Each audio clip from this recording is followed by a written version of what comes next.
Hello, welcome back to the Batcave. Today we are going to service not one, not two, but three different kinds of outboards. So stay tuned and we will get on with the first one we're going to have a look at.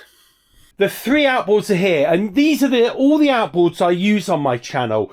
First one is the Epropulsion Spirit EVO electric outboard. That's the first one we're going to have a little look at. The second one is the good old 3.3 two-stroke engine that we renovated. It came with my little sea hopper boat, and this has been a lovely little engine. The best thing about this is it's so light. It's even lighter than this with the battery on. Third engine is the good old 6 horsepower Mariner 4-stroke. Pretty new. And all three of these engines need a degree of maintenance and servicing done every year. However, I did cheat a little bit when I said we're going to service the electric outboard, because it turns out an electric outboard just literally needs nothing doing to it. But there are a few little things that we need to have a quick check, and we're going to do that and get that out of the way right now. An electric outboard is literally a sealed unit, and the electric motor, which is in here, there's just very, very few moving parts. In fact, there are no moving parts. There's just a wire, I would imagine, that goes down the shaft to the motor. There are no gearboxes. There's nothing like that. So there is actually no maintenance you can give the actual working engine part of this. But what we are going to do is look at all the moving bits, and we're going to give those a little oiling. So that's the first thing we are going to do on this one. It's on with the gloves. Keep these little hands of mine a little bit cleaner if possible. And let's get down to this outboard. So there are a few things I'm going to look at. I'm going to look at all the moving parts on here. So I can do this one hand. There is the tilt mechanism that needs looking at. There's the little lock nuts here, which you can see they've got quite a decent amount of oil on them already. We can have a look at this, but in the manual it says you don't need to lubricate this at all, so we might not bother. Likewise with this, I don't think this needs lubricating in there. It's just going to make a mess. The only other thing we need to lubricate is the propeller. Probably we're going to have a little look at that. It comes off with an Allen key, and we'll have a look at the shaft there, just check if it needs greasing at all. When it comes to lubing up joints and stuff, you have three options really of what you can use to do it. If you can get the grease in there, normally a good idea to use the grease. It is thick, it lasts a lot longer, and this is actually Quicksilver's marine grease, so it's really good actually, it does a good job. You can use WD-40. The trouble with this is, the benefits of this is you can get it in anywhere with this little straw, and it's really great getting into nooks and crannies. You can also use it on all kinds of different surfaces. It says here wet wood, metal, plastic, rubber, even wood. But it's quite thin, and even though it does have a silicone coating built into this one, it can wear off quite quickly. So I tend to use this for sort of just, if I've got time, I'll do a little spray around and keep things moving. But what I'm going to use today is this. It's just standard oil. And for those of you that are old enough, this is, what you used to lube up your bike chains with when you were little. And also I use it for my sewing machine as well. And it's oil, but it's just a little bit thicker consistency. And as you can see, it's still got a nice little nozzle so you can direct it. Right, so first job is we're going to just give these little joints here, there we go, a little lubing up. Whoops, sorry about that.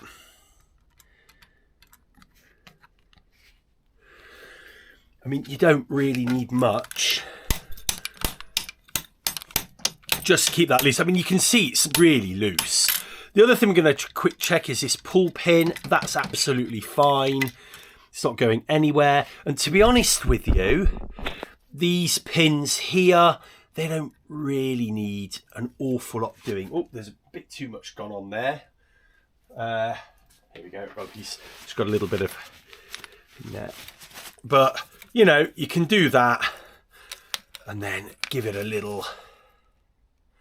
And the other thing is you don't want too much oil all over the thread, because you're never actually ever gonna bring the thread out to here, really. So I'm just gonna give it a little wind just to get that sorted. But as you can see, if you put too much on, all it's going to do is build up and drip there. So I'll do the other one now as well.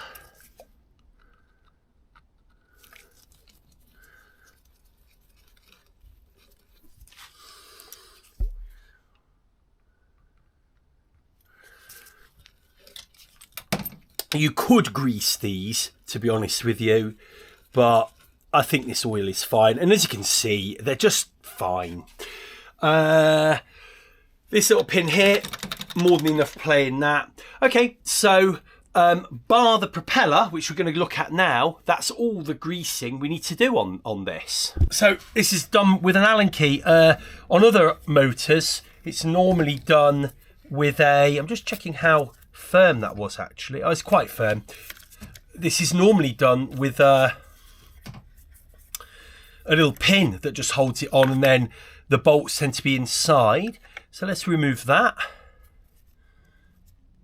I'm just wondering if that's the anode. But it doesn't look like it, does it? When you take the propeller off, always be careful at what comes off with it. Now, I'm just going to tilt this down here because I can't see that far down. Ah, there is a bolt.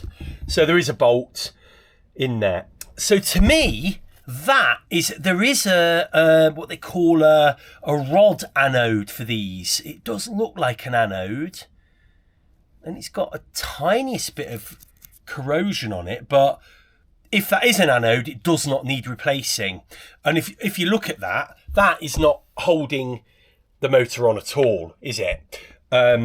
What it is doing is maybe locking that nut down. You usually have two nuts to lock the nut down because it is a rotating surface, but I don't think that's really gonna need replacing.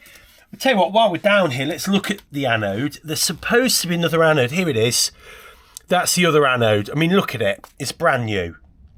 So that's partially because, you know, even after almost 3 years now, we've only used this in fresh water. So if we were using this in salt water, you can see I've used this outboard a lot more, I beg your pardon, a lot less. But look, in the sea, you can see the anode is definitely showing signs of corrosion there. So we know that this anode is fine. But if that is one, I don't know. But both of those anodes don't need replacing. Look like a 17. It's a 17 mil. Just got my. I've got the wrong one there. Needs this 1/4 inch to fit that. These are kind of extra long. And then all I'm going to do is hold the propeller. It's not on particularly tight, that. We're going to just take that off like that. There we go. That's now off. I could do with a screwdriver really, but I've got this to hand. Okay, well that's in there. Let's just get that bolt off. So that first, then the bolts, or the nuts. Now, this should technically pull off now. And inside should be, oh, there we go. I was going to say, should be a little pin which slots into here. So that's the first thing we're going to do. Oh, and that's the washer that goes, and it was rough side up. So the first thing we're going to do is just inspect everything here. There's no wear or pull through there. There's also no wear or pull through here. That's okay, yeah. Because that little T-bolt here is taking, you know, all the strain, isn't it, when the motor's running? So the propeller looks good from that perspective. And then obviously we now just check the planes here. I mean, I've had this propeller from when I very first started sailing. So considering that's 3 years of hacking it about Lake Bala and other places, it's pretty good condition. If you really wanted to, we could get a little file and file this off, but honestly, there's no need. So the other thing here is everything here is nice and loose. You obviously don't need to grease any of this. Now this, interestingly, doesn't have any grease on it. And, you know, there's nothing, the reason for that is there's nothing spinning around on that. So what I'm going to do is just pop, whoa, tell you what, so I don't spray half my garage tubs and stuff. I'm just going to give that a little spray with the old WD-40. And all that's going to do is stop things seizing up. And then we're going to pop that in there. And you'll know this goes on because it will go, there you go, nice and tight to there. And then all we're going to do is the reverse of what we've just done. Get this little nut back on. Ah! Okay, the nut's got stuck. Come here, you. That's it. Probably a better way of doing this would be to put the nut in here. Put it like that. There we go. We'll screw that up. Try and do, you know, I always try and do everything finger stroke, hand tight as much as you can. I am ham-fisted. I'm big, strong, and ham-fisted. And I also have this need to over-tighten, over-engineer everything. So I can thread bolts if I'm not careful. But that's hand tight. I'm now just going to gently make sure that's on. It doesn't clamp down on this at all. Look, that's still nice and free. And then we'll just pop the anode back on the top there. It must be an anode, that, yeah. So again, just use this little contraption. And that probably can go on a little bit tighter. It was a little bit loose, actually. So I think that has the effect of locking the nut underneath. But it all turns with the propeller anyway. That is one electric outboard serviced. That's all you need to do. So what we're going to do now is move on to the 6 horsepower 4-stroke, and this one gets a little bit more complicated. What I think I've decided to do is split these videos up and make them a little mini series, because if you want to service your Epropulsion, why do you want to look at a Mariner engine, you know? So in the next video, we're going to look at the Mariner 4-stroke.